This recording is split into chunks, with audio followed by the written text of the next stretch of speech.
Salut à tous, j'espère que vous allez bien. Aujourd'hui, on se retrouve pour parler des nouveaux decks de One Piece qui sont sortis. Donc, c'était de ST23 à ST28. ST22 va sortir plus tard. Euh, il est déjà sorti, me semble, au Japon, mais nous, on va l'avoir après. Et eux, là, au Japon, ils vont bientôt avoir cela. Nous, on les a eu avant en Amérique du Nord. En France, il faudra que je regarde. Je ne sais pas en quelle date c'est sorti. C'est déjà sorti ou pas, mais il ne me semble pas. Donc, vous voyez ça, dedans, c'est des boîtes, quand vous les prenez tous, il y en a 6. Dedans, il y a les 6 starters différents. Vous voyez, ça, c'est celle de Yamato. Et ici, on a celle de Luffy.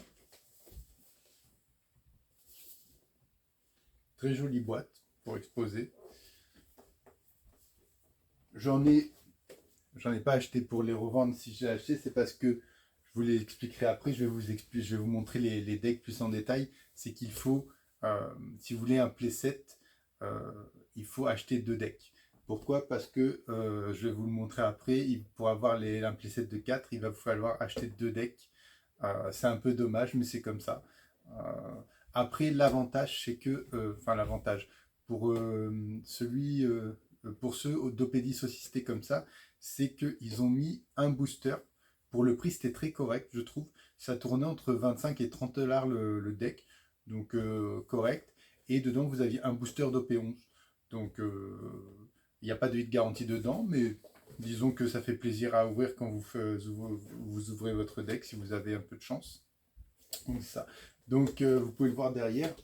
Ça, c'est les boîtes qu'il y avait pour chaque deck. Donc, à l'effigie de Luffy. Barbe Noire.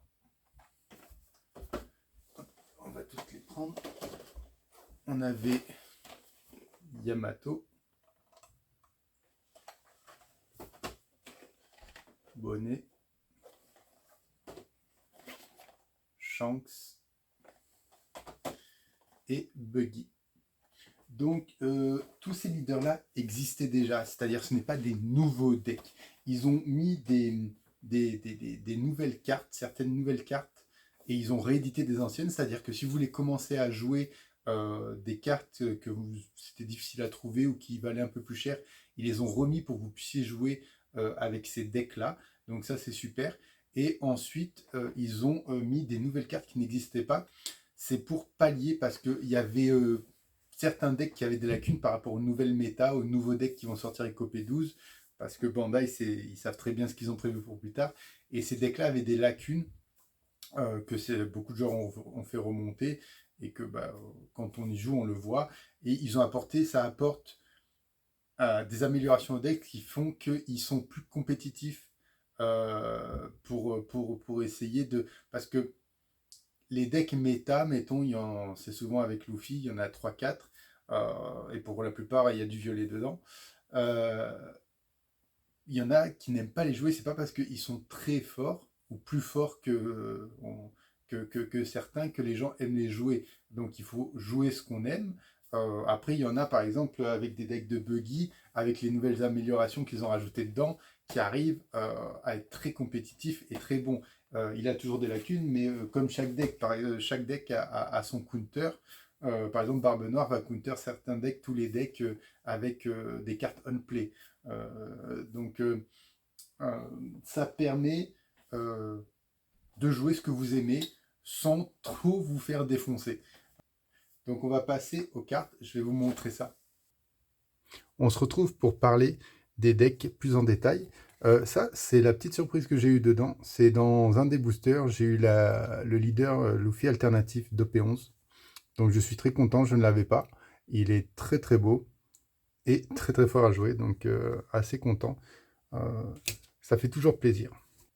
Je voulais vous ouvrir tous en vidéo, mais je l'ai fait de mon côté. Pourquoi? Parce que je voulais pratiquer les decks pour vous parler en connaissance de cause. Et je les ai pas mal tous pratiqués. Donc c'est sûr que je ne suis pas encore un professionnel, mais je commence à me débrouiller. On va dire que j'ai un taux de victoire, on va dire de 50-50. Donc c'est très correct. C'est très correct. Donc on va commencer par le deck bonnet. Donc tout ça, c'est des decks qui existent déjà. Par contre, ce qu'ils ont fait, et ça c'est super pour les collectionneurs, c'est qu'ils ont refait les leaders. C'est-à-dire que les leaders alternatifs qu'on a en général sont comme ça, c'est-à-dire qu'il y a un gros plan sur le visage et sur le torse. C'est en général ce qu'ils font. Et là, ils les ont fait, vous voyez, le personnage en entier. Et je trouve ça super. Ils sont vraiment très très beaux. Le décor et tout, ça, c'est pour les collectionneurs, ça vaut le coup. Je trouve ça vraiment super. Moi, personnellement, je préfère même ce design-là à celui-là. Donc, bonnet, c'est un leader. En général, la couleur verte, c'est quoi? C'est vous allez engager, les adversaires. C'est d'ailleurs l'atout principal de ce leader, c'est-à-dire que quand il y a un adversaire qui va attaquer, vous laissez toujours un don actif. Il y a des cartes dedans qui vont vous permettre de le faire, mais sinon vous laissez toujours un don actif. Et en fait, quand l'adversaire vous attaque, vous allez utiliser ce don-là et pour engager, une fois par tour, pour engager un autre caractère opposant qui n'est pas engagé. Ce qui va faire que, mettons, vous avez deux caractères comme ça. Hop, il va vous attaquer. Ok, donc vous bloquez, vous faites ce que vous voulez. Et là, vous utilisez votre don. Je dis, moi je t'engage celui-là. Et du coup, au lieu de prendre deux attaques, vous allez en prendre qu'une. Donc c'est assez intéressant. Ça peut aussi servir au fait que, mettons, si c'est un bloqueur ou autre, qu'une carte que vous voulez attaquer qui est active, vous ne pourrez pas l'attaquer. À part avec certains caractères, mais en temps normal. Ce qui fait que quand vous allez l'engager, à votre tour, vous allez pouvoir l'attaquer et cibler les attaques et aller chercher des cartes que vous ne pouviez pas si elle n'était encore active. Donc c'est ça l'atout du leader, et principalement vert, ça va être ça. Ça va être, vous voyez, celle-là, c'est on play. Vous engagez un caractère adverse. Bon, après, il donne 2000 aussi à votre leader. Donc ça, c'est une très bonne carte qui va être utile. Pour l'instant, elle n'est pas très jouée, mais je pense que dans le deck de Zoro, elle peut être utile puisque booster votre leader va être important vu que Zoro va attaquer 2 fois d'affilée. Vous avez même peut-être des fois plus, il me semble. Donc ça va être une bonne carte. Ça, vous voyez, c'est les nouvelles cartes qui n'existaient pas avant. C'est-à-dire que c'est d'anciens decks, mais c'est les nouvelles cartes vraiment pour les decks qui ont été faites pour les mettre un peu à niveau. Donc ça, quand vous les jouez, vous regardez les 5 cartes, vous allez chercher Supernova, vous remettez le reste, et pendant une attaque adverse, vous pouvez trash ce caractère et setup un don actif, c'est-à-dire si vous aviez aucun don, vous les aviez tous utilisés pour attaquer ou pour jouer, et bien pendant que l'adversaire vous attaque, on trash ça, on remet le don pour l'utiliser avec elle. Donc, très bonne carte. Et avec le déclos, très bon aussi. Mais ça, on n'est pas sur le déclos. Donc, on va pas en parler là. Et principalement, dans le deck de Bonnie, vous allez avoir besoin de bloqueurs pour contrôler, pour temporiser des bloqueurs. Parce qu'elle n'est pas très agressive. Donc, ça va être beaucoup de bloqueurs. Des bloqueurs, des bloqueurs. Et des cartes avec 2000 de counter qu'il y a là. Donc, c'est ça. Vous voyez, là, ils ont mis des bloqueurs pour 2. Là, vous avez 2000, encore 2000. Là, c'est un 1000, mais c'est un bloqueur. Là, c'est un 1000, mais c'est encore un bloqueur. Bon, là, les deux vont ensemble. Je vais vous montrer après. Là, c'est un 1000, mais c'est encore un bloqueur. Ça, celui-là, il n'est pas joué. Il n'est pas vraiment intéressant. Celui-là non plus. Donc, on va regarder vite fait les cartes. Après, elles sont très simples. Vous avez pour 2 un bloqueur. Et quand vous avez 6 ou plus cartes engagées, vous pouvez piocher une carte, trash une carte. Donc ça peut être intéressant si vous voulez aller chercher une carte et qu'une carte ne vous intéresse pas dans votre main.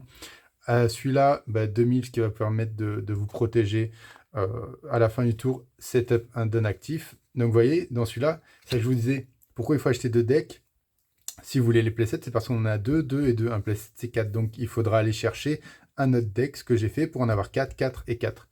Après, là, c'est le deck de base, c'est-à-dire que ça, vous n'êtes pas obligé de les jouer, vous l'agrémentez comme vous voulez, mais la base de la composition du deck vous donne une bonne idée de comment ça joue, c'est-à-dire on veut des bloqueurs, des cartes qui engagent, des cartes qui font qu'on a toujours un don actif pour pouvoir utiliser sa capacité, et beaucoup de bloqueurs.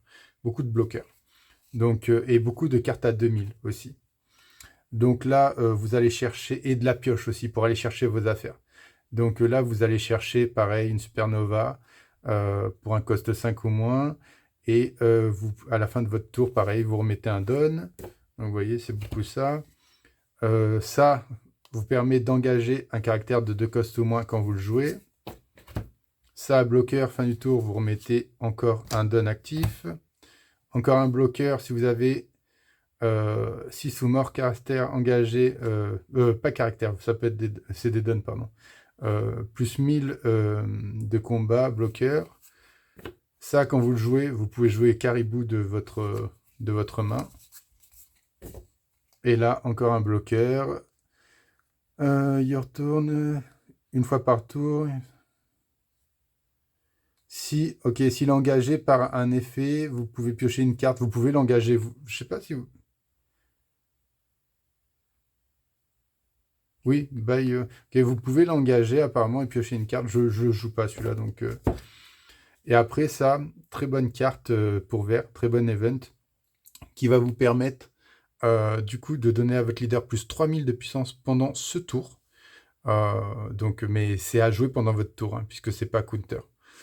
Et si vous engagez un de vos caractères qui a 3 ou plus de coups, vous pouvez engager un adversaire de 5 ou moins. Donc très bonne carte. On peut la jouer dans plusieurs cartes, dans plusieurs decks. Moi, je l'ai mis dans le deck Yamato. Et ça vous permet simplement d'aller piocher et après on a les donne. Donc voilà le deck de Bonnet. Donc si vous aimez contrôler le terrain et pouvoir faire des attaques ciblées, c'est un très bon deck. C'est-à-dire que vous allez engager les cartes que vous allez vouloir attaquer, puisque vous ne pouvez pas attaquer si elles sont actives. Vous allez bloquer pour temporiser. Et vous allez détruire petit à petit les cartes que vous voulez, tout en attaquant petit à petit aussi la vie adverse ou en l'empêchant d'attaquer.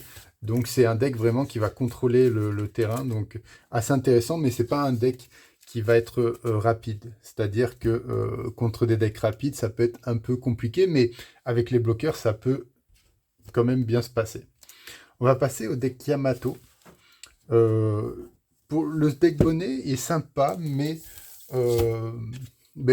l'idéal c'est qu'il faut des cartes 2B2 non 2B1 pardon. Il y a par exemple Cavendish qui est rendu à je crois à 80$ la carte, donc je ne le joue pas beaucoup. J'ai joué en ligne mais je ne le jouerai pas parce que pour l'instant je vais attendre de voir s'il y a un équivalent qui va se faire pour ne pas dépenser 300$ juste pour des SR normales, même pas des alternatives. Donc le deck de Yamato, jaune, ça va être beaucoup de trigger. Du unplay, du trigger. Vous voyez, trigger. Et ça va beaucoup se jouer sur la vie aussi, sur votre vie. Donc le deck de base, Yamato, qu'est-ce qu'elle fait? Elle a la double attaque, c'est-à-dire que quand vous attaquez, c'est pas elle va attaquer une personne et une autre. C'est que quand vous attaquez, elle va faire une double attaque. C'est-à-dire que si la personne vous attaquez directement la vie et qu'il ne bloque pas, qu'il prend les dégâts, il va perdre 2 vies d'un coup. Mais mettons, vous attaquez un caractère, vous ne pourrez pas en attaquer un autre, ça va l'attaquer une fois et puis c'est tout. Donc si l'attaque ne passe pas, elle passe pas, et si elle passe, ça le détruit et puis ça s'arrête là. Et une fois par tour va vous permettre de, si votre opponent a 3 vies ou moins, de donner 2 dons engagés à un caractère. Donc ça permet de le booster. C'est un deck qui va être rapide à jouer. Le but, c'est de finir très vite parce que vous n'allez pas avoir des gros caractères. Donc, nouveau caractère du deck. Vous voyez, on n'en a que 2 là aussi. Donc, si vous voulez pareil le playset, c'est d'en acheter 2. Donc, déjà, très belles illustrations. Ça, je ne l'avais pas dit, mais elles sont très belles aussi pour la collection. Donc, lui, en fait, quand vous le jouez, et pendant votre tour, c'est-à-dire s'il reste sur le terrain, si vous avez 2 vies ou moins, votre leader va toujours avoir 1000 de puissance. Donc si vous le gardez sur le terrain et que vous en avez 2, il va avoir plus de 1000, donc Yamato va monter à 7000. C'est très intéressant. Après, le but, c'est que, en général, c'est rare qu'il reste longtemps sur le terrain, puisque vous n'avez pas beaucoup de défense, parce que le but, c'est quand vous le jouez, en fait, Yamato, mettons, vous donnez 2 dons à celle-là. Et en fait, lui, vous retirez les 2 dons après et il va gagner le rush et plus 1000. Donc il va pouvoir attaquer dès le tour qui va être joué et il va donner plus. Donc en fait, quand vous le jouez, le but c'est de le jouer quand vous avez 2 vies ou moins. Il va donner de base 1000 à votre leader, donc votre leader va passer à 6000. Ensuite, vous récupérez des dons que vous avez donnés avec votre leader, vous les enlevez. Et ce qui va se passer, c'est que lui va prendre du coup 1000 de puissance et le rush. Donc il va monter à 8000 et il va pouvoir attaquer. Donc c'est assez intéressant. Ça, c'est une nouvelle Yamato qui est intéressante parce que vous allez pouvoir la jouer tour 1. Elle va vous permettre d'aller voir les cartes et vous permettre d'aller chercher une carte de 2+, bien sûr, autre que Yamato, d'aller chercher une carte dans votre deck et la mettre dans votre main. Donc c'est intéressant pour piocher. Et l'intérêt, c'est que souvent, les cartes pour piocher sont très faibles en combat. Elle, ce qui va être intéressant, c'est qu'avec Yamato, le combo, c'est que vous lui mettez les 2 dons, et quand vous lui mettez 2 dons, elle va prendre 3000 de power. Donc, elle va monter à 5000 de power.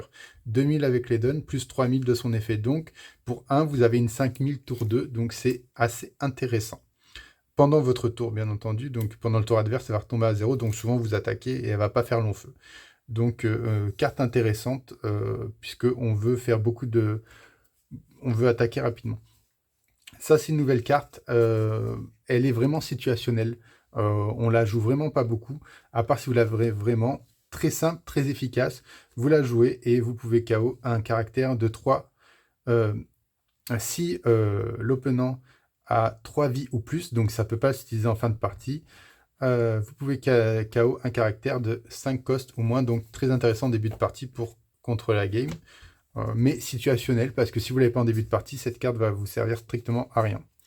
Iso, une nouvelle carte qui est vraiment très très très très forte. Du coup, quand vous lui donnez 2 dons, elle va gagner bloqueur. Donc le but, c'est quand vous la jouez avec Yamato. Mettons tour 2, ce que vous faites, c'est que si vous avez commencé en deuxième, vous allez avoir 4 dons. Donc on joue Iso. Elle va donner Banish à votre leader quand elle est jouée. Donc Banish, ça va vous permettre d'envoyer directement les cartes de la vie adverse dans la trash. Donc très très fort. Ça va lui faire de la pioche en moins. En début de partie, ça peut faire mal.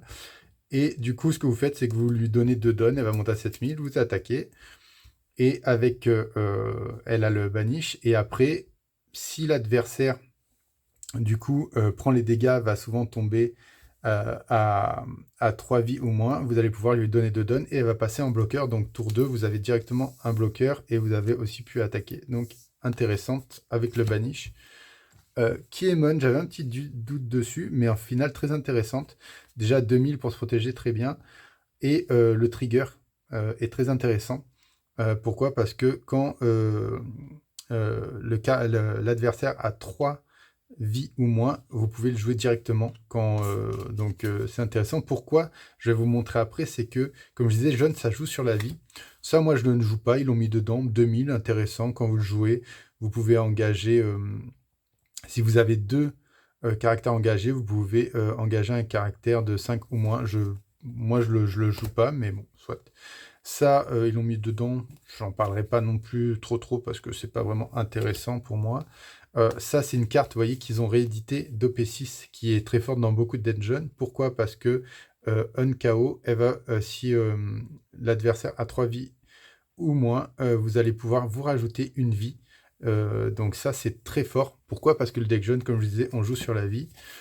Cette carte-là, situationnelle, avec 2 dons, peut attaquer un caractère actif. Ça peut attaquer un bloqueur ou quoi, ça peut être intéressant. Bah, ça vous permet de redonner un don, ça peut servir. Ici, on a cet event qui peut être bien. Je le joue pas, je joue pas parce que je trouve qu'il y a mieux en vert et jaune avec ce leader. Parce que en fait, là, pour 1, pendant tout le tour, vous donnez 1000 de puissance à un caractère ou votre leader. Et si l'adversaire a 2 vies ou moins, vous engagez un caractère de 4. Ça peut être intéressant en début de partie. Mais je trouve qu'il y a mieux que ça. Mais ça peut être un event intéressant. Donc ça, c'est une nouvelle carte. Ça, on va le mettre là, on les a placés. Ça, c'est une nouvelle carte du deck aussi. C'est ce que je vous disais, qui est très intéressante. Bah, déjà, elle a le rush 5 pour 4, donc ça peut être intéressant, parce qu'avec le leader, vous pouvez lui rajouter 2 dons, donc elle va passer à 6000. Elle a le rush, donc intéressant. Et quand vous la jouez, vous regardez toutes vos vies, et vous en placez une sur le top de votre deck. Donc vous savez ce que vous allez piocher au prochain tour, et vous mettez toutes les cartes de votre vie dans le sens que vous, enfin oui, dans l'ordre que vous voulez. Donc vous savez exactement ce que vous allez piocher. Donc c'est ça qui va être intéressant. Après vous avez, je vais pas vous faire le profil du deck parfait. Là je vous parle de la composition du deck de base, mais vous allez pouvoir améliorer ça. Donc jaune, ça joue sur la vie. Mais là, si vous voyez, on a quasiment pas de vert alors que c'est une jaune verte. Ils nous ont mis que du jaune. Ben, on a ça en vert. Mais en vert, vous allez pouvoir aller chercher des cartes intéressantes. Que je vous montrerai peut-être dans une autre vidéo. Donc là, on a 5 pour 6. Vous voyez, il n'a pas de counter. Donc, moi, 5 pour 7, j'aurais dit peut-être, mais trigger, et vous pouvez la jouer en fait comme un peu Kinemon. Mais Kinemon, ce qui est intéressant, c'est qu'il a le 2000 de counter, ce qui est très bon. Donc, ben, c'est pareil. Là, si, ah d'accord. Quand vous avez 2 dons, quand vous lui équipez 2 dons, si l'adversaire a 3 vies ou moins, ce caractère ne peut pas être KO en combat. Donc c'est intéressant. C'est pas si mauvais que ça. Je le joue pas, mais peut-être que à voir. Donc celui-là 3 pour 5, toujours pas de counter, c'est ça qui est dommage. Quand il attaque, vous pouvez trash 2 cartes de votre main et mettre une carte qui a 0 de puissance dans votre vie, rajouter sur votre vie. Donc ça peut être intéressant, mais celles qui ont 0 de puissance, souvent c'est les Kinemon qui sont en vert. Donc, et celle-là, bah, tout à l'heure on la skip, mais je vais vous la montrer. Donc quand elle a 2 donnes, quand il attaque, vous pouvez trash une carte de votre main et KO un opponent, un adversaire, par rapport à la vie, égale à la vie de votre adversaire. Donc s'il a 3 de vie, vous pourriez 3. S'il a 5, c'est 5. Donc c'est situationnel aussi. Je trouve pas que ça vaut le coup, mais ça peut. Bon, voilà. Donc ça, c'était le deck de Yamato. Je parle un peu vite parce que comme je les présente tous ensemble, je veux pas que la vidéo dure trop longtemps. Mais si vous avez des questions en commentaire ou autre, ça me fera plaisir d'y répondre parce que je suis, comme je vous disais, pas expert. Je commence à me débrouiller un petit peu, à connaître un petit peu le jeu parce que j'essaye d'y jouer régulièrement et quand j'ai le temps. Je fais des tests pour voir ce que j'ai. J'ai bien aimé Yamato. J'ai un bon taux de victoire avec Yamato. Par contre, si vous tombez sur un deck Barbe Noire, c'est un counter immonde vu qu'il vous enlève tout votre play et que vous avez énormément de on-play. Donc, mais sinon, contre pas mal d'autres decks, elle peut être intéressante. Donc, en rouge, le deck Shanks, très beau Shanks aussi. Très beau Shanks, je vous disais, moi j'adore vraiment ce qu'ils ont fait avec les leaders. Donc Shanks, si on ne le connaît pas, qu'est-ce qu'il fait? C'est quand vous allez être attaqué, vous pouvez mettre 1000 de puissance à un caractère ou au leader adverse. Donc ça vous permet de... Ben, le rouge c'est ça, c'est souvent vous allez soit baisser la puissance de l'adversaire, soit alors simplement le KO. C'est beaucoup ça le rouge, hein. Donc on avait le leader. La nouvelle carte, très beau Shanks. Le visage est un peu bizarre, mais j'aime beaucoup l'épée avec le haki. Mais bon, voilà. Donc 9 pour 10, il n'a pas de counter rien du tout. Mais ce qui est intéressant, c'est que si l'adversaire a un caractère de 8000, son coup passe à 6000, donc à 6, pardon. Donc pour 6, vous avez une 10 000 qui, en plus, en jeu, quand vous le jouez jusqu'au prochain tour, vous donne 2000 sur votre leader. Donc vraiment très bonne carte, très bon Shanks. Vous avez Uta qui va en combo avec celui-là, qui fait que quand vous avez un caractère de 10 000 de puissance ou plus, vous pouvez la jouer pour 2 et c'est un bloqueur et elle a un counter 2000, donc très intéressante. Sinon après 6 pour 4, voilà, c'est rare qu'on la joue pour 6 pour 4, à part si on est vraiment embêté, on va se servir pour counter, mais elle va avec le Shanks, c'est-à-dire que tour 3, si vous avez commencé en deuxième, vous avez 6 donnes, mettons, l'autre adversaire a un caractère de 8000 de puissance, vous jouez celui-là, et du coup pour 6 et pour 8, vous avez un bloqueur et une 10 000 en jeu, qui est vraiment très forte. Nouvelle carte aussi, là, on a un nouveau Beckman. Quand il joue, vous pouvez trash une carte de votre main et KO, si votre leader est Shanks, enfin Red Air Pirate, vous pouvez KO un opponent avec 4000 de puissance au moins, donc très intéressant aussi. Ce Luffy, moi je le joue pas, mais il peut servir, et pas forcément que dans ce deck-là, puisqu'il est Supernova, équipage chapeau de paille, donc il peut se jouer aussi dans d'autres decks rouges. Ok, donc vous engagez un de vos dons S caractère, vous donnez moins 1000 de puissance pendant ce tour à un opponent. Ça peut servir, mais du coup c'est sûr qu'il va se faire des erreurs, mais ça peut servir. Ok. Dans le deck chance, ça peut être intéressant, puisque le but, c'est de réduire la puissance pour pouvoir KO vos adversaires avec d'autres cartes. Qui n'est pas dans ce deck, mais par exemple Marco ou Riley, ceux qui le jouent connaissent, ou il y en a d'autres, ou alors Beckman, parce que vous pouvez KO quand vous les jouez on play par rapport à la puissance. Ça aussi, c'est une nouvelle carte. Donc lui, vous pouvez donner, j'avais confondu avec celui-là, vous pouvez activer, si bien c'est que vous n'avez pas à l'engager, et vous pouvez donner un don qui est déjà engagé à un leader ou caractère, donc ça peut booster, c'est sympathique. Et puis en fait le problème dans le deck de Shanks, enfin le problème, c'est que en début de, souvent les 3 premiers tours, vous n'avez pas grand chose à jouer si vous jouez, ça dépend comment vous le jouez, mais si vous le jouez pas, en général c'est ça. Donc ces cartes viennent apporter un petit peu de roulement en début de partie, au lieu de rien faire en fait. Je trouve ça que c'est cool, ça manque un petit peu, et ça peut servir après plus tard, vu que vous les gardez, si elles sont pas KO, vous les gardez, elles peuvent vous servir après pour quand la game troisième tour va commencer, ou deuxième tour va commencer va rentrer un peu plus dans le sérieux. Celle-là, c'est une carte qu'ils ont rééditée d'OP9, Counter 2000, très bonne carte. Vous la jouez, quand vous l'engagez, vous donnez moins 2000 de puissance, un caractère. Vous voyez, c'est beaucoup de la puissance. Là, Yasop, pareil, c'est OP9. Quand vous le jouez, il donne 1000 de puissance jusqu'à la fin du tour adverse. Donc, votre caractère va être à 6000, et en plus, il enlève 1000, donc il va être plus facile à défendre. Et quand vous le mettez un don qui l'attaque, il enlève moins 1000 à un adversaire, ce qui est aussi... Enfin, ouais, un adversaire. Ça, intéressant, counter 2000, 3 pour 3. Quand vous le jouez, pendant tout le tour, un caractère opponent ne pourra pas activer son bloqueur, 4000 puissance ou moins, donc c'est intéressant pour aller attaquer la vie. Ça, c'est une très bonne carte, c'est un bloqueur pour 4 pour 5, 1 de counter, enfin 1000 de counter. C'est un bloqueur, et quand il est KO, vous allez pouvoir KO une carte avec 6 de puissance ou moins. Donc très intéressante cette carte, parce que vous bloquez, elle est détruite, et vous détruisez aussi. Ça, 4 pour 6, je le joue pas, rien de bien spécial. Là, celle-là, je la joue pas non plus. Je crois qu'elle joue avec celle-là, c'est ça, les deux vont ensemble. Ok, Unplay, donc 4 pour 5, 1000 de counter. Unplay, vous pouvez jouer Monster, et quand vous lui donnez un don, ce caractère va avoir plus 2000 power durant ce tour. Okay. Donc ça fait que ça devienne 7000 quand il attaque avec un don.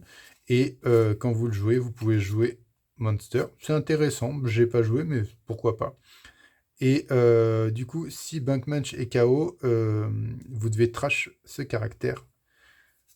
C'est-à-dire que l'un ne va pas... Enfin, lui, si celui-là n'est plus sur le terrain, le singe ne pourra pas l'être non plus. Ne pourra plus l'être non plus. 5 pour 7. Il y a toujours des cartes comme ça ça c'est OP9. Ça peut servir. Et là, c'est simplement pour aller chercher. Vous regardez les 5 cartes et vous allez chercher une carte. Vous remettez le reste. Voilà. Et après, il y a les dons.